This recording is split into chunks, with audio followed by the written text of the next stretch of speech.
Bonjour les amis. Alors, comme j'ai pris l'habitude de venir vous jaser de différents sujets, aujourd'hui, j'ai décidé de vous parler du libre arbitre. Le libre arbitre. On a-tu entendu parler de ce domaine-là, de ce sujet-là ces dernières années?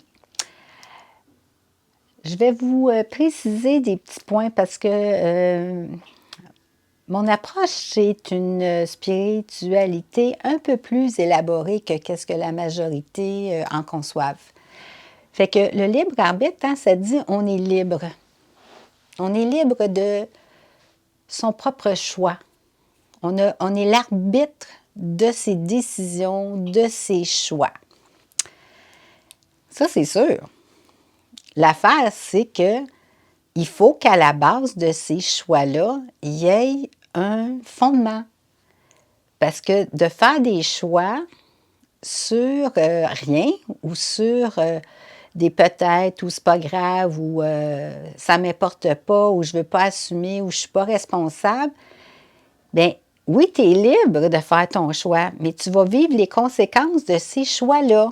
Fait que le libre arbitre, c'est pas de dire on va être insignifiant ou on va être à subir constamment une absence de soi, une absence d'intégration.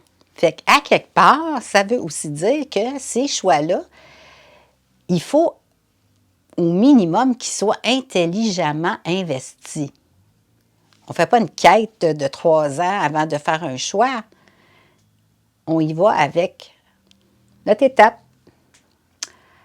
À savoir, si je dis oui à quelque chose, il faut au moins que j'aille évaluer si je suis en accord avec ça.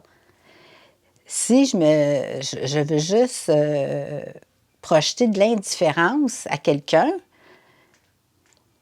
c'est pas l'autre qui va subir les conséquences de ça.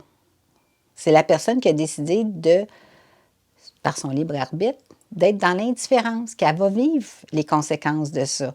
Fait qu'un libre arbitre, ça te donne l'opportunité d'aller en dedans de toi, faire une investigation pour vraiment vérifier si telle ou telle chose concorde avec toi, avec ton fondement. Est-ce qu'à la base, tu as intégré une autorité, des convictions, une opinion, des goûts qui t'appartiennent, puis tu y as droit? Tu sais, on a entendu l'autre jour une émission à télé où il y avait quelqu'un qui essayait d'expliquer. J'ai trouvé ça vraiment super. Elle essayait d'expliquer le respect. Quand quelqu'un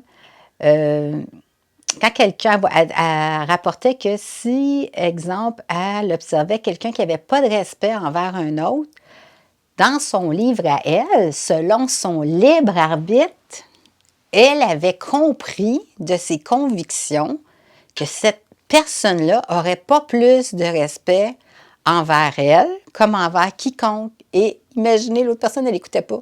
Elle la coupait. C'est sûr qu'elle avait le défi de prendre sa place. Ben oui, tu es à la télé, là, tout le monde t'écoute. Tout le monde qui ont toutes sortes d'éducation. Il y en a qui n'ont pas d'éducation. Ils se mêlent de n'importe quoi. Ils ont le nez partout. Ils n'ont pas de conviction, mais ils parlent. Ils parlent dans le vide, mais là, l'important, c'est qu'ils parlent. Mais la petite fille, là, elle avait compris que quand quelqu'un n'a pas de respect pour un autre, il n'y en a pas plus pour soi-même. C'est-tu assez fantastique d'avoir compris ça? Le plus beau cadeau que tu ne peux pas espérer, intégrer ta vie, apprendre des convictions, développer une autorité, s'intégrer, pas juste être un fantôme, un zombie comme ils appellent. Et tout ça parce qu'elle a opté dans son libre arbitre à aller voir en dedans d'elle qu'est-ce qui l'habitait dans ses fondements de vérité, au-delà de tout. Alors, c'était le sujet d'aujourd'hui, le libre arbitre. J'espère que ça va vous donner des petits points de repère et libre à vous. Si jamais vous avez le goût d'échanger là-dessus, I am willing. Fait que je suis toujours prête. Bonne observation, bonne réflexion.